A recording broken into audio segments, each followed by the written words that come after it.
This YouTube channel does not promote any violent, harmful, or illegal activities.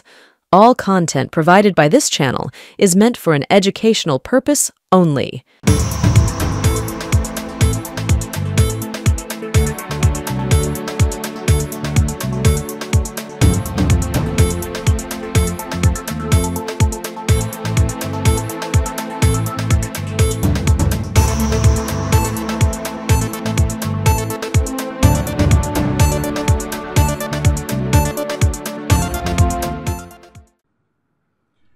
স্বাগতম। আজকে এমন একটা বিষয় নিয়ে আলোচনা করব যেটা ভীষণ ভীষণ ইন্টারেস্টিং। এখনও সাসপেন্সে রাখছি আপনাদের। খুব গল্প করার মতন পার্ট টু পার্ট এই আলোচনাটা করব। আপনাদের অনেক কুয়াশা ঠিক কয়েক ঘন্টা বাদে যখন পার্লামেন্ট শুরু হচ্ছে তার আগে কুয়াশাটা কাটিয়ে দেব। আমার সোর্সগুলো কোত্থেকে এসছে সেটা পরের কথা। তবে তার আগে জানিয়ে দিই যে এনকে ডিজিটালের সম্পাদক প্রবীর বিশ্বাস মশাই সম্প্রতি যে আসনগুলোতে ভালো ফল খারাপ ফলের যে ঘটনা ঘটেছে সেগুলো পর্যালোচনা করছেন।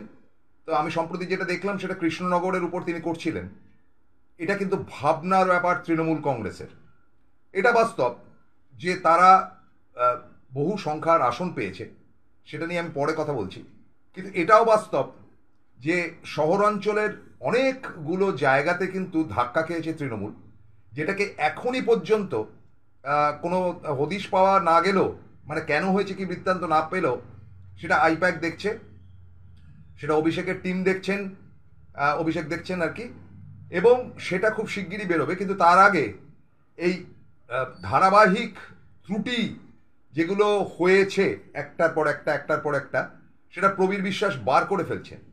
আমি প্রবীরবাবুকে কৃতজ্ঞতা জানাই। শুরু করছি আজকের অনুষ্ঠান। আদাব, নমস্কার। খুব ইন্টারেস্টিং প্রোগ্রাম।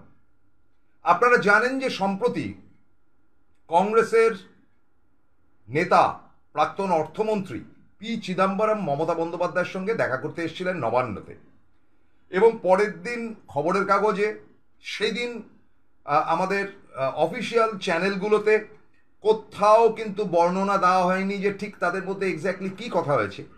এমনকি তারা যে আলোচনা করছেন বা কোনো একটা বিষয়ে তারা পর্যালোচনা করছেন তার কোনো সূত্র, কোনো ছবি পর্যন্ত কোথাও পাওয়া যায়নি। অর্থাৎ চিদম্বরম সাহেব আগেই জানিয়ে দিয়েছিলেন মমতা বন্দ্যোপাধ্যায়কে যে আমি আসছি। মমতা বন্দ্যোপাধ্যায় সেই মোতাবেক অত্যন্ত গোপন রেখেছেন এবং তাদের মধ্যে আলোচনা হয়েছে 1 ঘন্টার উপর বলেই সূত্র মারফত জানতে পারছি। এবার প্রশ্ন হলো যে কী আলোচনা হয়েছে, সেটা আপনাদের কিউরিওসিটি থাকতে পারে। সেটা তো জানা যায়নি, কারণ ওই ঘরের মধ্যে চিদম্বরম সাহেব এবং মমতা বন্দ্যোপাধ্যায়, আর কে ছিলেন আমি জানি না, কিন্তু একটি শব্দ বাইরে বেরোয়নি। কিন্তু এখানেই হচ্ছে গিয়ে গেম, বিগ গেম, যে আপনি ততক্ষণই বড় সাংবাদিক যতক্ষণ আপনি স্পেকুলেট করতে না পারেন। দেখুন, আমি ঘরে বসে সারা ভারতের তথ্যগুলো আপনাদের সামনে টাইম টু টাইম দিয়েছি, এবং তথ্যগুলো যে ভুল করেছি এমন নয়, বরং বেশ খানিকটা সঠিক বলতে পেরেছি। উত্তরপ্রদেশ, বিহারের একটি অংশ, তারপরে আপনার দিল্লিতে আমি মার খেয়েছি। দিল্লিটা আমি এতটা ভালো বলতে পারিনি, কিন্তু মহারাষ্ট্র এবং পশ্চিমবঙ্গের ক্ষেত্রে ফুল ক্রেডিট গোজ টু প্রবীর বিশ্বাস। কিন্তু আমরা মিলিয়ে দিয়েছি, কারণ এগুলো কতগুলো স্পেকুলেশনের ব্যাপার থাকে। একজন সাংবাদিকের কাজ তো ডেফিনিট করেই স্পট টু স্পট বা বিভিন্ন জায়গায় প্রদর্শন করা, কিন্তু তার সঙ্গে সঙ্গে তার ব্রেন, সে দীর্ঘদিন ধরে কাজ করে একটা ভোট পার্সেন্টেজ দেখে বা বিভিন্ন জিনিস দেখে তার একটা আইডিয়া তৈরি হওয়া। সেরকমই সবসময় জানবেন যে দুজন রথী মহারথী যখন মুখোমুখি বসেন, যেমন ধরুন মমতা বন্দ্যোপাধ্যায় আর আমাদের প্রধানমন্ত্রী, তারা মুখোমুখি বসেছেন, অর্থাৎ নরেন্দ্র মোদীর সঙ্গে আলোচনা হচ্ছে। এই আলোচনা যদি 10 মিনিটের হয় তাহলে আপনাদের ধরে নিতে হবে খুব ক্যাজুয়াল টক, কেমন আছেন, কি বৃত্তান্ত, কোনো একটা গিফট দেওয়া বা রিটার্ন গিফট দেওয়া, দ্যাটস অল। এটা যদি 20 মিনিট হয় তাহলে বুঝবেন যে কিছু কিছু অত্যন্ত প্রয়োজনীয় বিষয়ে দাবি দাবা করেছেন। এটা যদি 40 মিনিট বা অ্যাবভ হয় তাহলে আপনাকে ধরে নিতে হবে বেশ গুরুতর, জটিল বহু বিষয় নিয়ে আলোচনা হয়েছে। চিদম্বরম সাহেবের সঙ্গে মমতা বন্দ্যোপাধ্যায়ের যে আলোচনা হয়েছে সেটা 1 ঘন্টার উপর। কি কি হতে পারে আপনাদের একটা কনসেপশন আমি দিতে পারি। যদিও মাননীয় মুখ্যমন্ত্রী মমতা বন্দ্যোপাধ্যায়, আমার দিদি, কিছু মনে করবেন না, এগুলো নিউজের একটা স্পেকুলেশন মাত্র, আমি সম্পূর্ণ ভুলও হতে পারি। প্রথম কথাটা হচ্ছে যে চিদাম্বরম এ রাজ্যে এসেছিলেন। চিদাম্বরম এবং মমতা বন্দ্যোপাধ্যায়ের যে রিলেশন সেটা খুব ভালো, ভেরি সফট। চিদম্বরম খুবই স্নেহ করেন মমতা বন্দ্যোপাধ্যায়কে, এবং চিদম্বরমকে যখন অ্যারেস্ট করেছিল বিজেপি সরকার, তখন কিন্তু মমতা বন্দ্যোপাধ্যায় তার পাশে গিয়ে দাঁড়িয়েছেন। সুতরাং এই শুধুমাত্র এটা নয়, আপনারা জানবেন যে মমতা বন্দ্যোপাধ্যায় ভীষণ পপুলার সংসদে, এত বছর ধরে তিনি সাংসদ হয়েছেন, তারপরে পশ্চিমবঙ্গের মুখ্যমন্ত্রী প্রায় 14 বছর হতে চলল।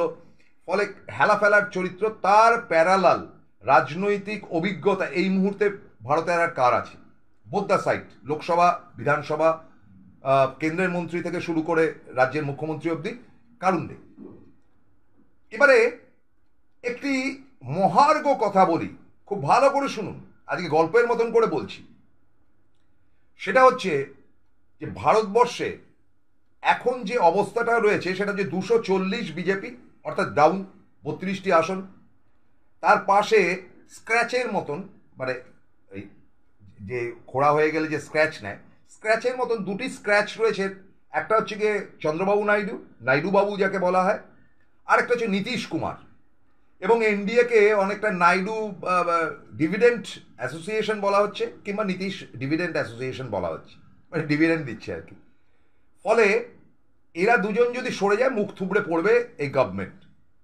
এই গভর্নমেন্টের আর কি কি প্রাপ্তি আছে এদের দুজনের কাছ থেকে, অর্থাৎ মোদী সরকারের কি কি প্রাপ্তি আছে দেখুন। একেবারে গোড়াতে আপনাদেরকে বলে দিই যে 24, 25, 26-এর মধ্যে মোটামুটিভাবে ওথ, অর্থাৎ সাংসদরা তাদের শপথ গ্রহণ করবেন, যে প্রোটেম স্পিকার থাকবেন।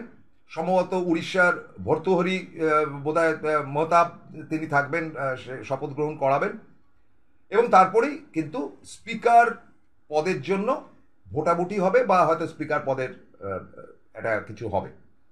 এখানে আপনাদেরকে জানাই যে এমনটি কিন্তু একদম current news. I must give a thanks to Ajay Mukherjee. Ajay Mukherjee is a very reliable in the political sector. তার খানিকটা হেল্প নিতে হয়েছে। কে কি বৃত্তান্ত কিছু বলবো না, এইটুকু বলছি শুধু।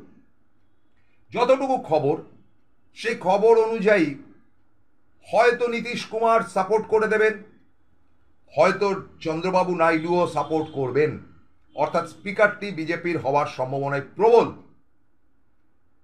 আপনারা হতাশ হয়ে গেলেন না? এটা কি আপনি যেমন জানেন, আমি যেমন জানি, অজয়বাবু যেমন জানেন, তেমন রাহুল গান্ধী বা মমতা বন্দ্যোপাধ্যায়রা জানেন না যে এটা হতে পারে? হলে কি হবে, বা হলে না হলে কি হবে? এখানে একটা কথা আমার খুব ভালো মনে হচ্ছে, যে সেই সরকার বলে যে ছবিটি ছিল, সেখানে একবার শেষ দৃশ্যে মুখ্যমন্ত্রীর কাছে গেছে অভিষেক বচ্চন, গিয়ে বলছেন যে এবার আপনাকে তো অ্যারেস্ট করা হবে। তখন মুখ্যমন্ত্রী বলছেন যে বাচ্চু, আমাকে অ্যারেস্ট করবে কি?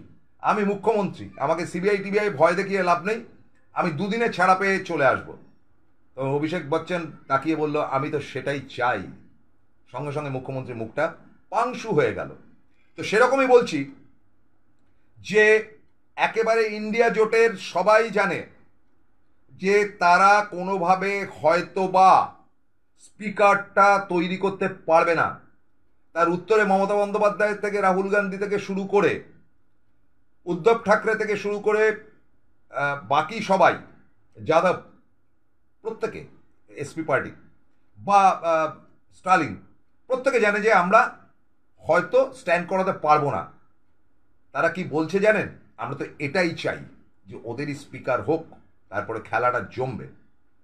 কি এমন ঘটনা, কি এমন বৃত্তান্ত, কি এমন জায়গায় দাঁড়িয়েছে যার জন্য স্পিকার পদ নিয়ে ভাবিত নয় ইন্ডিয়া? আপনাদের তো জানতে হবে। আপনারা তো সবাই ভাবছেন যে স্পিকার স্পিকার স্পিকার, সমস্ত পত্রপত্রিকায় লেখা হচ্ছে, কিন্তু স্পিকার যদি না হতে পারে তাহলে কি হবে সেটা নিয়ে কেউ কোনো আলোচনা করছেন না। মমতা বন্দ্যোপাধ্যায়ের কাছে চিদম্বরম এসে কি কি আলোচনা করতে পারেন?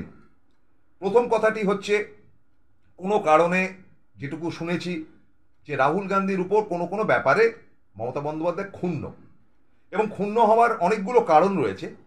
প্রথম ঘটনাটি ঘটে কিন্তু 2015-তে। আপনাদের বলি, 2014-তে নরেন্দ্র মোদী ক্ষমতায় আসার পর তার প্রথমেই রোয়াবি শুরু হলো, যখন তারপরে এলো বিহারের ভোট, সেই ভোটে কিন্তু নীতিশ কুমার, তেজস্বী যাদব, কংগ্রেস সব একসাথে লড়েছিলেন এবং বামপন্থীরা, এবং সেই ভোটে তারা জিতে এসেছিলেন। পরে নীতিশ কুমার 2-3 বছর বাদে পাল্টি মেরেছিলেন ঠিকই, কিন্তু তাদের সেই শপথ অনুষ্ঠানে নরেন্দ্র মোদী আমন্ত্রিত ছিলেন না, আমন্ত্রিত ছিলেন রাহুল গান্ধী এবং মমতা বন্দ্যোপাধ্যায়। মমতা গিয়েছিলেন, এবং ওথ টোথ হওয়ার পর মমতা বন্দ্যোপাধ্যায় যখন চলে আসছেন বা রাহুল গান্ধী যখন চলে আসছেন, সেই সময় শুনেছি, I am not confirm with that, রাহুলকে ডেকে বলেছিলেন যে দেখো, সিপিএমের সঙ্গে এতটা দরম মরম করো না, এদেরকে কিন্তু বিশ্বাস করা যায় না, সিপিএমের প্রতি কিন্তু সতর্ক হও। কংগ্রেসের কিন্তু 12টা বাজিয়েছিল একবার, এই যে জায়গাটা যেন ভুল না হয়। রাহুল গান্ধী হু হ্যাক না করে তিনি চলে এসেছিলেন, পরে সেটা এক্সপোজ করে দিয়েছিলেন। আমার মনে হয় মমতা বন্দ্যোপাধ্যায় অত্যন্ত ক্ষুণ্ণ হয়েছেন, যে কেউ ক্ষুণ্ণ হবে, এটুকু আমার যতটুকু শুনেছি। দেখুন, এই খবরটুকু কতটুকু আপনাদের মনে আছে জানি না, কিন্তু এটা খবর হয়েছিল। এরপরে এই যে ইন্ডিয়া জোট হলো, তাতে অনেকগুলো টালবাহানা তৈরি হয়েছিল, সেক্ষেত্রেও কিন্তু অনেকগুলো আলোচনা, এবং আপনাদের নিশ্চয়ই মনে আছে যে অভিষেক বন্দ্যোপাধ্যায় গিয়েছিলেন রাহুল গান্ধীর সঙ্গে সকালবেলা দেখা করতে, সেই ঘটনাটি এক্সপোজ হয়ে যায় কিন্তু কংগ্রেসের মধ্যে থেকেই। সেটা কিন্তু খুব সুখের ছিল না অভিষেক বা তৃণমূলের কাছে, যে সেটা অত্যন্ত গোপন মিটিং, সেটা বাইরে এলো কি করে, এবং বাইরে আসাটা উচিত ছিল না। ফলে নানান কারণে কংগ্রেসের উপর যতটা না বিরক্ত, রাহুল গান্ধীর ব্যবহারে কিন্তু মমতা বন্দ্যোপাধ্যায় খানিকটা বিরক্ত বটেই, যে অনেক সময় রাহুল খুব ছেলে মানুষই করে।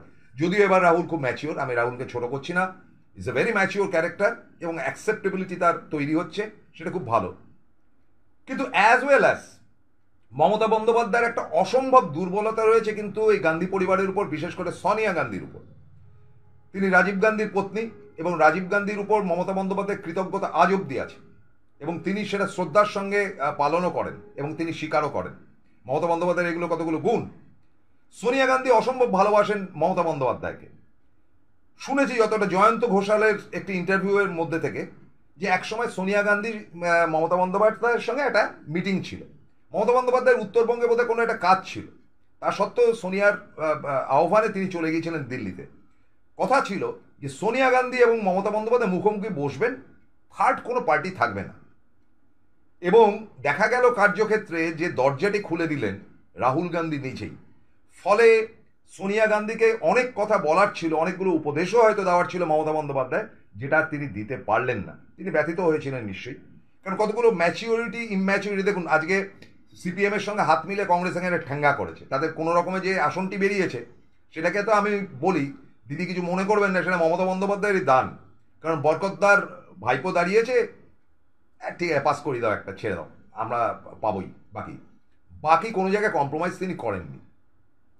ফলে এইটাই যদি অধীর চৌধুরী এবং তার টিম মমতা বন্দ্যোপাধ্যায়ের সঙ্গে একটা টাই আপ করতেন, তাহলে ওই দুটো সিটে অধীরবাবু জিতে আসতে পারতেন। সেটা না করে খিস্তানো শুরু করলেন, বাজে কথা বলা শুরু করলেন, তাতে করে ক্ষিপ্ত হয়ে এমন জেদ দেখালেন মমতা বন্দ্যোপাধ্যায়, এমন কনসলিডেটেড হয়ে গেল মুসলিম ভোটটা, যে অধীরবাবুর এতদিনের সাম্রাজ্য টুকরো টুকরো হয়ে গেল। ফলে এগুলো অনেকগুলো ইপস অ্যান্ড বাটস কংগ্রেসের সঙ্গে তৃণমূলের ছিল, আছে, থাকবে। কিন্তু আপনারা লক্ষ্য করুন, কেন্দ্রীয় কংগ্রেস একটি রা কাটেনি অধীরের হারে, এবং শুধু তাই না, অধীর একটি বক্রোক্তি করার পর খার্গেজি কিন্তু সেটাকে ডিফেন্ড করেছেন। খার্গেজি মমতাকে খুব ভালোবাসেন। ফলে এই চিদম্বরম সাহেব সম্পর্কটা যাতে সহজ হয়, ঠিক হয়, সোনিয়া গান্ধী দূত হিসাবে নিশ্চয়ই মমতাকে সেটা বোঝাতে এসেছিলেন বলেই আমার ধারণা। এবং এটা বাস্তব যে আজকে যে লোকসভাটি তৈরি হয়েছে, সেই লোকসভাতে একদিকে যেমন নরেন্দ্র মোদী বসবেন, ঠিক তার মুখোমুখি বসবেন বিরোধী দলনেতা হিসেবে, যেটা এতদিন ছিল না গত 10 বছর, রাহুল গান্ধী। ফলে এই যে বাকি ইন্ডিয়া জোটের দলগুলি রয়েছে, সেই দলগুলির মধ্যে থেকে মমতা বন্দ্যোপাধ্যায়ের দল তৃণমূলের ভূমিকাটা যাতে সার্থক থাকে, সঠিক থাকে, এই অনুরোধ করতে পারেন চিদম্বরম, করতে পারেন। Point number 1। পয়েন্ট নাম্বার 2, যে এই যে ইন্ডিয়া জোট, তার চেয়ারম্যান বা চেয়ারপারসন কে হবেন, এটা একটা মস্ত বড় প্রশ্ন। এবার আপনারা বলবেন যে চেয়ারম্যান বা চেয়ারপারসন তো অ্যাজ সাচ কি দরকার। দেখুন, আমাদের তৃণমূল কংগ্রেসের লোকসভা এবং রাজ্যসভা মিলিয়ে যে 42 জন রয়েছে, বা এখন হয়তো আর বাড়তে ফাড়তে পারে, তার কিন্তু একজন চেয়ারপারসন রয়েছেন যিনি সাংসদ নন, তিনি মমতা বন্দ্যোপাধ্যায়।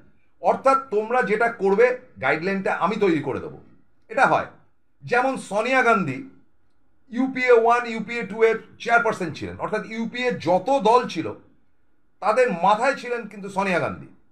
এবং সেখানে সোনিয়া গান্ধী কিন্তু অনায়াসেই প্রধানমন্ত্রী হতে পারতেন, হননি, কিন্তু হাউস বলে যেটা লোকসভা হাউস, সে হাউস লিডার ছিলেন কিন্তু প্রণব মুখোপাধ্যায়। অর্থাৎ প্রণব মুখোপাধ্যায় ছিলেন পয়লা নম্বর লোকসভার, এবং রাজ্যসভায় ছিলেন মনমোহন সিং।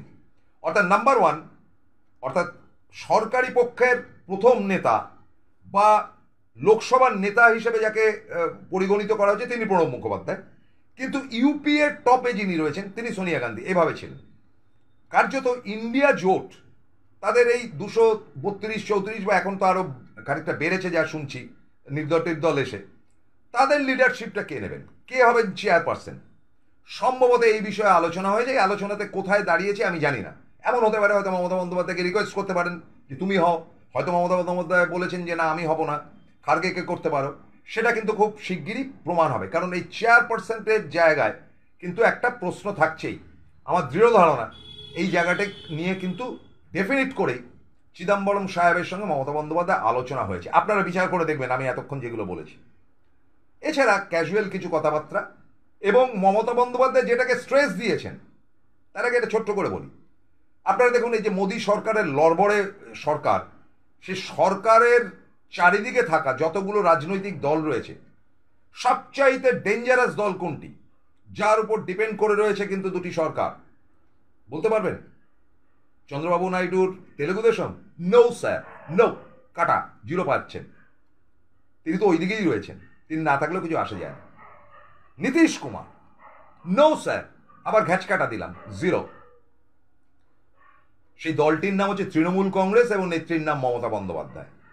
তার কারণটা হচ্ছে যে বিজেপির অভ্যন্তরে অ্যান্টি মোদি অনেকেই চাইছেন যে মমতা বন্দ্যোপাধ্যায় খুব ক্ষুরোধার এবং সাংঘাতিক ধরনের যাতে লোকসভার মধ্যে ঝামেলা না পাকান, কারণ ঝামেলাটা কিন্তু তৃণমূল পাকায়, এবং সাংঘাতিক ডিফেন্ড করেন এই মহুয়া মৈত্র থেকে শুরু করে বাকিদের দিয়ে। এবং মোদির মাথা ব্যথার কারণ হচ্ছে মমতা বন্দ্যোপাধ্যায়, কারণ মোদিজি পার্সোনালি মমতা বন্দ্যোপাধ্যায়কে লাইক করুন বা না করুন, বা এবার দিদিও দিদি ফিদি করেননি, কিন্তু মোদি জানেন যে রাহুল গান্ধীকে ট্যাকল করে নিয়ে বেরিয়ে যাওয়া যাবে, কিন্তু মমতা বন্দ্যোপাধ্যায় তার টিমকে যদি খাড়া করে দেয় তারা ঝামেলা পাকাবে, বিশেষ করে মহুয়া টহুয়া এরা। ফলে তার কাছেও একটা প্যানিকের জায়গা হচ্ছে তৃণমূলের 29 জন, এবং কংগ্রেস বা বাকি দলগুলোর কাছেও কিন্তু ফ্যাক্টর হচ্ছে গিয়ে মমতা বন্দ্যোপাধ্যায়ের এই 29 জন। এই 29টা ভয়ঙ্কর জিনিস যাচ্ছে, কে কি পারফর্ম করবে পরের কথা। সুতরাং এই 29 জন কিন্তু একটা ডেঞ্জার জোন হয়ে রয়েছে, যেখানে মমতা বন্দ্যোপাধ্যায় স্পষ্ট বক্তব্য ইন্ডিয়া জোটের কাছে যত তাড়াতাড়ি হয় ভেঙে দাও সরকার। সকলে তাকে বুঝিয়েছেন যে দিদি এখন না, ওয়েট অ্যান্ড সি। আমরা চাই যে এমন কিছু ইস্যু নিয়ে রেগুলার ডিস্টার্ব করা মোদী সরকারকে যেটাতে তিনি একেবারেই ত্রস্ত হয়ে পড়েন। এবার আপনাদের বলি আরও কিছু কথা। আজকের এপিসোডটা হয়তো একটুখানি বড় হচ্ছে, কিন্তু আপনাদের সমস্ত কথা না বললে হবে না, কারণ কয়েক ঘন্টা বাদেই লোকসভা রাজ্যসভাতে কিন্তু হাজির হবেন সাংসদরা। ঘটনা হচ্ছে যেটা, যে এই চন্দ্রবাবু নাইডু অলরেডি কিন্তু নরেন্দ্র মোদীর কাছে স্পেশাল সুবিধা চেয়েছেন, এবং সেটা অর্থনৈতিক সুবিধা, যেটার অ্যামাউন্টটা হচ্ছে গিয়ে কয়েক লক্ষ কোটি টাকা। Nitish Kumar as well as Narendra মোদীর কাছে চেয়েছেন যে বিহারের ভোটটাও মহারাষ্ট্রের ভোটের সঙ্গে ফেলা হোক, তা নয়তো তোমাকে আমি দেখে নেব। এই দুটি সামলাতে নরেন্দ্র মোদীর কিন্তু মাথায় বাকি যে কটা সাদা চুল আছে সেটা উঠে যাচ্ছে। এখানে স্পিকার ফিকার কোনো ফ্যাক্টর না। ফলে নরেন্দ্র মোদী প্রতিশ্রুতি দিয়েছেন যে হ্যাঁ আমি দেখছি কত টাকা দেওয়া যায়।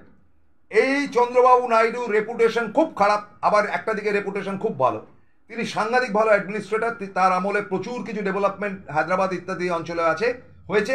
এখন হায়দ্রাবাদ তেলেঙ্গানা আলাদা হয়ে গেছে। তিনি চাইছেন তার নতুন রাজ্য যেটি অন্ধ্রপ্রদেশ, যার রাজধানী অমরাবতীকে সাজিয়ে দেওয়ার দরকার, যাতে করে এখানে বিভিন্ন বিদেশিরা আসেন, আইটি সেক্টরকে দাঁড় করানো যায়। তার জন্য কয়েক লক্ষ কোটি টাকা দরকার। মোদীকে বলেছেন টাকা দাও। নরেন্দ্র মোদীর ভান্ডার শূন্য। তিনি একেবারে প্রায় 50 বছরের একটি লোন নিয়েছেন দেশের জন্য। টাকাগুলো যায় এটা কোথায় আমি তো বুঝি না। এই যে এত টাকা তিনি ব্যবসায়ীদেরকে ছাড় দিয়ে দিলেন, সেখানেও তো কয়েকশো কোটি টাকা, কয়েক হাজার কোটি টাকার ছাড়টা তিনি দিয়েছেন। কিন্তু নরেন্দ্র মোদীর ফান্ড ঠন ঠন করছে যে কোনোভাবেই হোক কেন্দ্রীয় সরকারে। তার পক্ষে চন্দ্রবাবু নাইডুর বায়নাক্তা অনুযায়ী টাকা দেওয়া অসম্ভব। আর যদি তিনি দেন তাহলে পিএসি, পাবলিক অ্যাকাউন্টস কমিটি, সেটাকে ধরবে এবং পাবলিক অ্যাকাউন্টস কমিটির চেয়ারম্যান হওয়ার সম্ভাবনা রাহুল গান্ধীর কিন্তু প্রবল। তিনি ধরলে সমস্ত বিরোধী এবং সমস্ত ভারতবর্ষে কিন্তু ছড়িয়ে পড়বে যে বিশেষ সুবিধা দেওয়া হচ্ছে কোনো একটি রাজ্যকে। সেই জায়গাটাতে ঝামেলা পাকাবে যে আমাদের রাজ্যকে দাও, আমাদের রাজ্যকে দাও, নরেন্দ্র মোদী পাগলা হয়ে যাবে। ফলে নরেন্দ্র মোদীকে ভাবতে হচ্ছে যে পার্টিকুলার কোনো একটি রাজ্যকে যদি দেওয়া যায় তাহলে তার গুজরাট ডিমান্ড করবে। আচ্ছা, গুজরাটকে তো তিনি মহারাষ্ট্র থেকে সব তুলে তুলে হেড অফিস করে দিয়েছেন, ঠিক আছে। মহারাষ্ট্র ডিমান্ড করবে, উত্তরপ্রদেশ ডিমান্ড করবে, বিহার ডিমান্ড করবে, যেখানে যেখানে তাদের রাজত্ব রয়েছে, মধ্যপ্রদেশ ডিমান্ড করবে, ছত্তিশগড় ডিমান্ড করবে। দেবেনটা করতে নেই, টাকাই তো নেই, টাকা ধার করতে হয়েছে। এমন টাকা ধার করতে হয়েছে 50 বছরের বিরাট সুদের উপর। ফলে speaker is not at all a problem. প্রবলেমটা হচ্ছে ফিনান্সিয়াল জায়গা, যেটা ব্ল্যাকমেল করবে কিন্তু দিনের পর দিন চন্দ্রবাবু নাইডু, গ্যারেন্টি দিয়ে বলছি, এবং ঝামেলায় পড়বেন নরেন্দ্র মোদী 6 মাসের মধ্যে লড়বড় করে যাবে। এবং অ্যাজ ওয়েল অ্যাজ নেট কেলেঙ্কারি যেটা হয়েছে, সেটাতে ছাত্রছাত্রীরা সারা ভারতবর্ষে আন্দোলন শুরু করেছে। যদিও কেন্দ্রীয় সরকার বলেছে যে না, আমরা তদন্ত করছি ইত্যাদি ইত্যাদি, কিন্তু তাদের বক্তব্য হচ্ছে যেই ছেলে মেয়েরা নিটে মানে ডাক্তারি পরীক্ষায় যারা চান্স পেয়েছিল, ফের কেন তারা পরীক্ষায় বসবে? এই ত্রুটিটা হলো কেন? কয়েক লক্ষ ছাত্রছাত্রীর জীবন অনিশ্চয়তায় চলে গেল কেন? পরের বারের পরীক্ষায় বসলে সে যদি পাশ করতে না পারে তখন কি হবে? নেটের ক্ষেত্রে যেটা হায়ার কোর্স, ডক্টরেট ইত্যাদি, সেক্ষেত্রে স্ক্যান্ডালটা ধরা পড়েছে এবং সেটাকে স্বীকার করেছেন শুক্রবার দিন খোদ ধর্মেন্দ্র প্রধান, শিক্ষামন্ত্রী। ফলে এই দুটি ইস্যু তার সঙ্গে সংযুক্ত হচ্ছে এই ভোটের এক্সিট পোল, যার মাধ্যমে শেয়ার মার্কেট থেকে সমস্ত টাকা তুলে নিয়েছিল বিজেপি সমর্থকরা বলে একটা ধারণা করা হচ্ছে। এই তিনটে ইস্যুতে প্রতিটি দিন কান্নাকাটি পড়ে যাবে লোকসভা রাজ্যসভাতে, আপনাদের গ্যারেন্টি দিয়ে বলছি। এবং প্রতিদিন লোকসভা রাজ্যসভা বন্ধ হতে বাধ্য। এবার যদি বন্ধ হয় তাহলে তার পরের ধাপটা গিয়ে পৌঁছাবে বর্ষাকালীন অধিবেশন, তারপরে শীতকালীন অধিবেশন। এই অধিবেশনগুলো পরপর এবং একটি বিলও পাস করাতে পারবেন না নরেন্দ্র মোদী। তখন নরেন্দ্র মোদীকে বাধ্য হয়ে বিরোধীদের সঙ্গে কম্প্রোমাইজ করতে হবে। আপনারা দয়া করুন, বিলগুলো পাস করতে দিন, অনেকগুলো বিল আটকে রয়েছে। হাতে পায়ে ধরতে হবে, হাত জোর করে কথা বলতে হবে। বেনারসের চটি ছুঁড়ে মারা হয়েছিল, আপনারা জানেন। সেই চটিটা কিন্তু এবার লোকসভায় এই 232টা পার্টি ছুটে আসবে ট্রেজারি বেঞ্চের দিকে। সামাল দিতে পারবেন তো নরেন্দ্র মোদী? প্রশ্নের উত্তরটা আপনারা দেবেন। শেষ করতে হচ্ছে, আপনাদের অত্যন্ত কৃতজ্ঞতা জানাই। নমস্কার, আদাব।